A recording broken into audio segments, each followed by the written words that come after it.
Senior US Democrats are demanding access to all communications between Donald Trump and Vladimir Putin, regardless of form and classification. That's after reports that the US president concealed the details of his talks with his Russian counterpart, which at times were conducted without the presence of an interpreter. The following request was sent to the White House.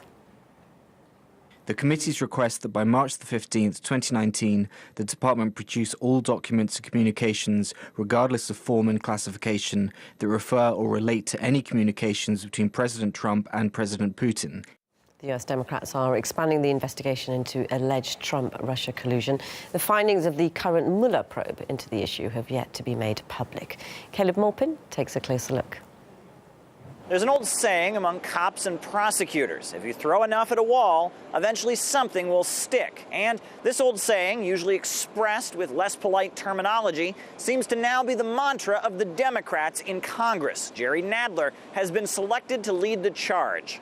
Impeachment is a long way down the road. We don't have the facts yet, but we're going to initiate proper investigations. Before you impeach somebody, you have to persuade the American public that it ought to happen.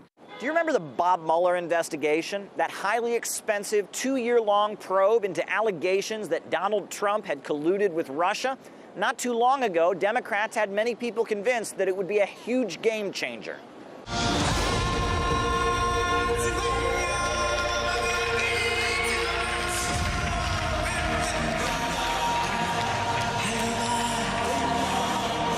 Well, the final report is imminent, and some are worried that it won't contain a bombshell or smoking gun revelation. But some Democrats seem to have the same overall goal. Because we're going to go in there, we're going to impeach them all.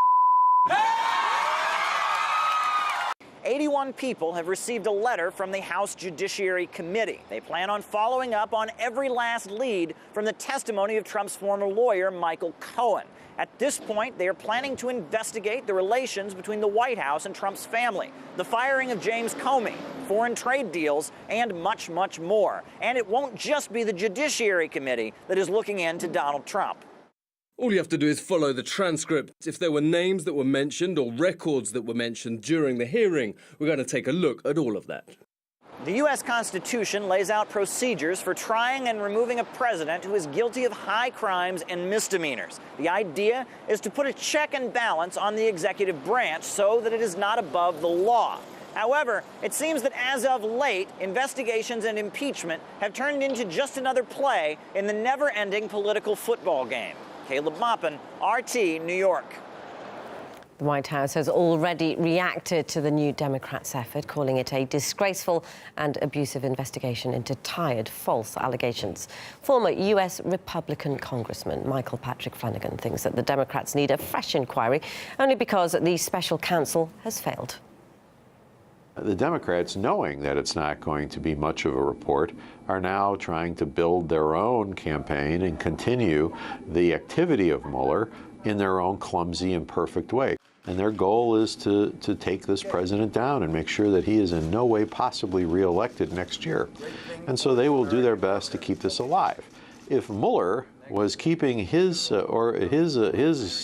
investigation somehow alive, they wouldn't be doing this, because the need for this investigation would be vitiated by Mueller doing his. But now Mueller's done, and he's apparently not going to report much of anything.